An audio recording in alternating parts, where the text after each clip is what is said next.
Welcome back to Inner Peace Better Health. I'm your host, Sayan, and today's conversation is one that invites you to slow down, lean in, and maybe even rethink about what you thought about spiritual growth was supposed to look like. Today, I'm joined by Dr. Rev Steven Golden, Doctor of Divinity, author, and a guide who blends ancient wisdom, New Thought philosophy, and quantum science into practices that are so simple they almost feel like remembering something you've always known. His work shows us that awakening doesn't require years of effort or dramatic breakthrough. Sometimes it's a 1 minute shift that gently unlocks the part of you that's been waiting to reemerge. But here's the question, actually, that sparked today's episode, and maybe it's the one you have felt in your own quiet moments. If intuition and alignment are natural to us, why do so many people feel spiritually stuck, disconnected, or even unable to move forward? And even when we are trying, and that's exactly what we're exploring today. So, if you have been craving a little movement in your inner world, your clarity, your sense of direction, this conversation is our invitation. Let it be the moment you soften, breathe, and reconnect with what's always been within you. So, welcome to the show, Dr. Golden. It's an absolute honor to have you here with me today.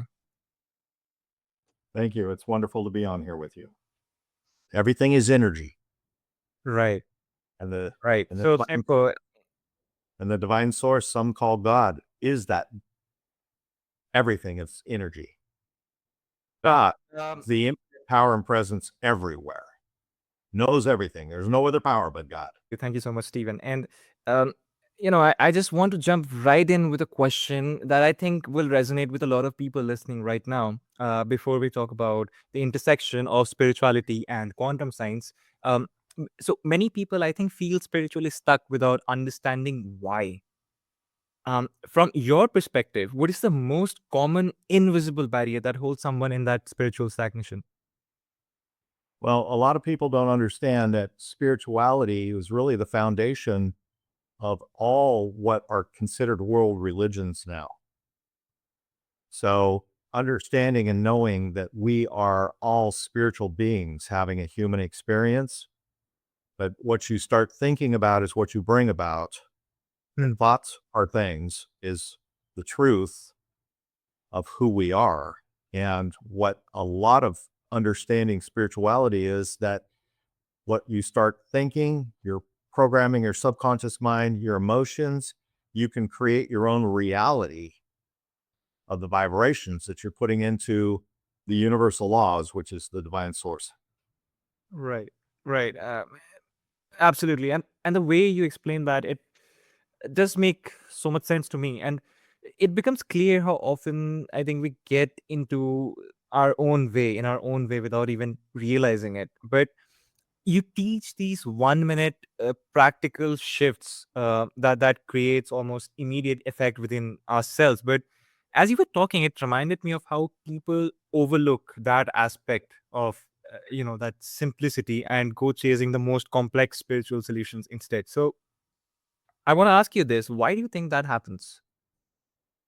Well, because a lot of things after the world religions, some of the world religions became really judgmental and Right. they're really not teaching people the truth of who we are. Hmm. And one of the things that I always like to share with people, if this is okay if I share it, like Christianity wasn't even created until after they crucified Jesus when he was 33 years old. And Jesus said, "The Father and I are one, and the kingdom of heaven is within." And Jesus knew the power and the presence within him because he could help people. He created the blind people see again, the crippled people walk. He brought Lazarus back from the dead. Hmm. And we all have that. But Christianity really doesn't push the spiritual aspect of that religion. Not that I'm trying to get people to leave their religion, it's just to learn that the truth of who we are because they can stay in their religion, but they can also start being co creators of the reality in their lives here on earth. Hmm. That's a well, I think, the way you frame that, it I think it sits right at the intersection of scientific understanding. In the sense, it generally offers a refreshing pathway out of overwhelm into clarity. And it makes me think of something else you hinted at earlier. Even when someone is trying to grow spiritually, right? So you talk about, okay, maybe we are referring too much to the ancient scripts or Yeah. religious scripts. But And my you, point is, and you know, I'm an author. The book that I wrote called Your True Human Power is really to educate people to learn how to think yeah. and with gratitude, actions to create the realities that their desires and intentions are in their life. Mm. yourtruehumanpower.com/book. Somebody can get it. And let me rephrase this, Dr. Stephen. Even when someone is trying to grow spiritually, I think fear, doubt, and stress still find a way to slip in. And sometimes we end up reinforcing those states without meaning to. And I think that's mainly because we are referring to the, you know, the religious scripts or whatever beliefs we do have. For example, I can say, okay, I you don't say you believe in the sun, you don't say you believe in the moon, but you do say I believe in Christianity or you believe in Buddhism, right? So, Stephen, I'm curious that how do people unknowingly strengthen fear or doubt even while they're actively seeking spiritual expansion? That's a great question because what you think about is what you bring about. And so if you're having negative thoughts, you're attracting negativity into your life. But here's something that I learned. When you have the negative thoughts, you say, I release that negative thought and now I'm free.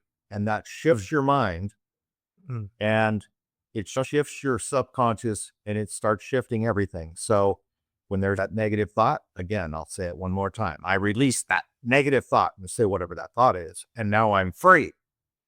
And that will shift them from getting away from negativity, anxiety, fear, and doubt. mm.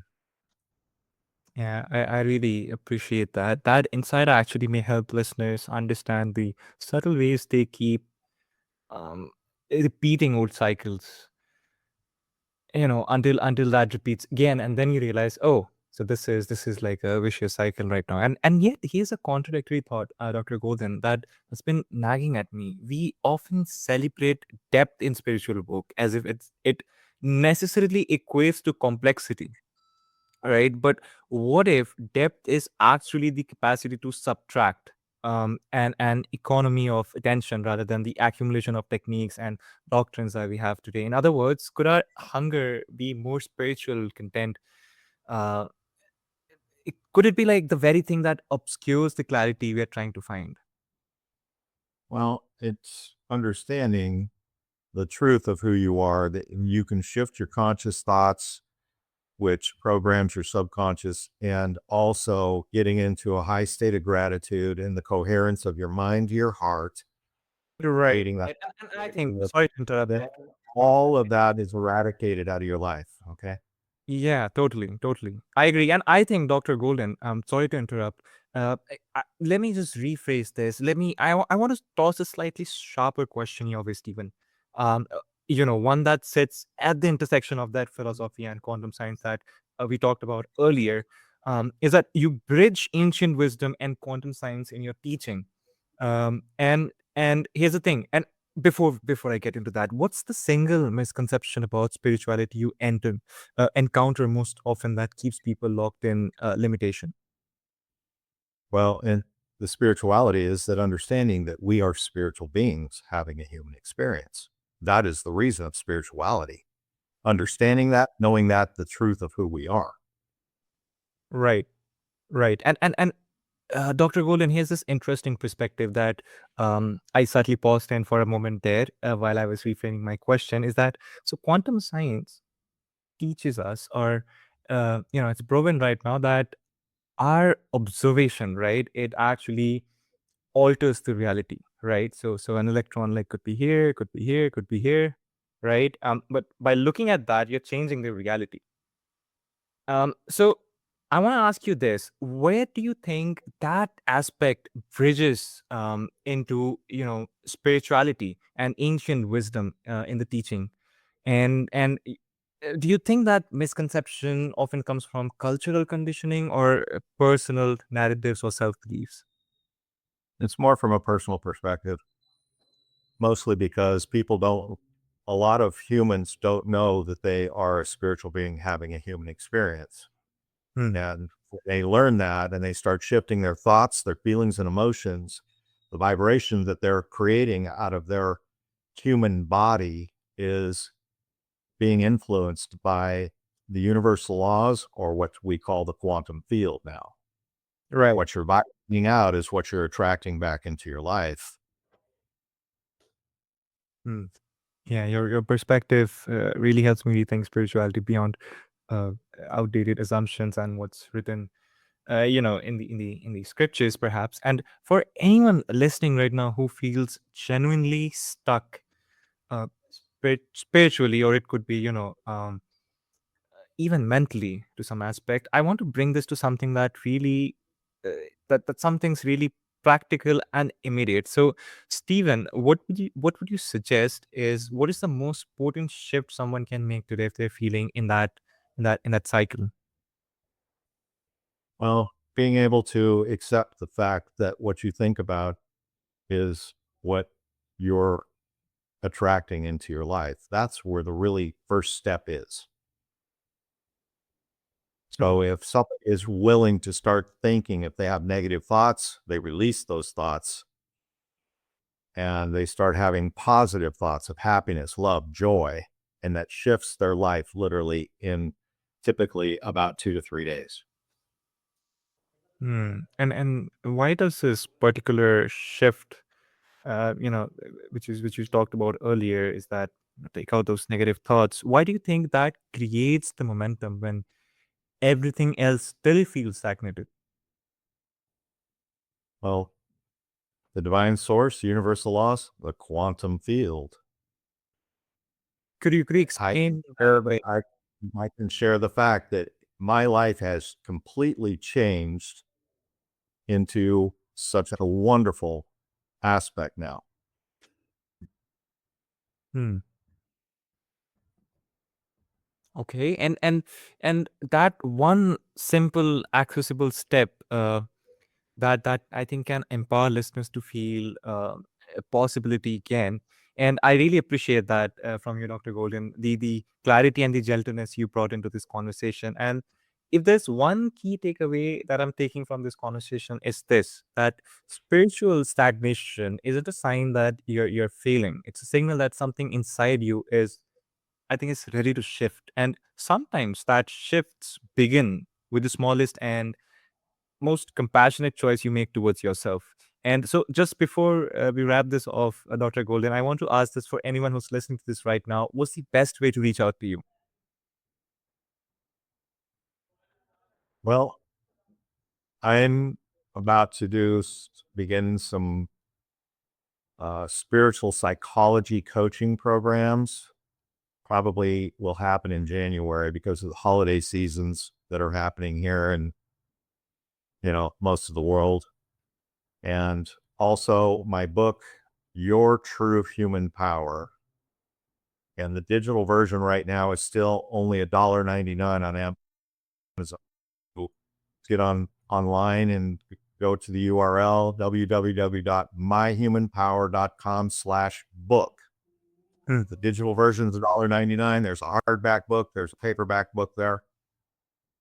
And that in itself, all the chapters talk about world religions, history of world religions, new thought philosophy. The quantum field is chapter one. And then each chapter is a very educational chapter, just to teach how to think, feel, what to do to shift the life here on earth. Well, thank you so much, Dr. Stephen. So, dear listeners, I'll include the details of the show notes for you so you can check them out anytime at your own convenience.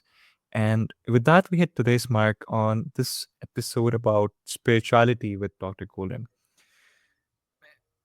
I- to everyone listening, thank you for being here with us on Inner Peace, Better Health. And I think, remember, feeling stuck isn't the end of the road.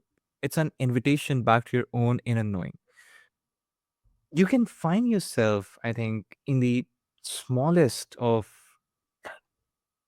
corners or rooms that are there in your life, and all you need to look for is a signal within you that follows that beacon within you.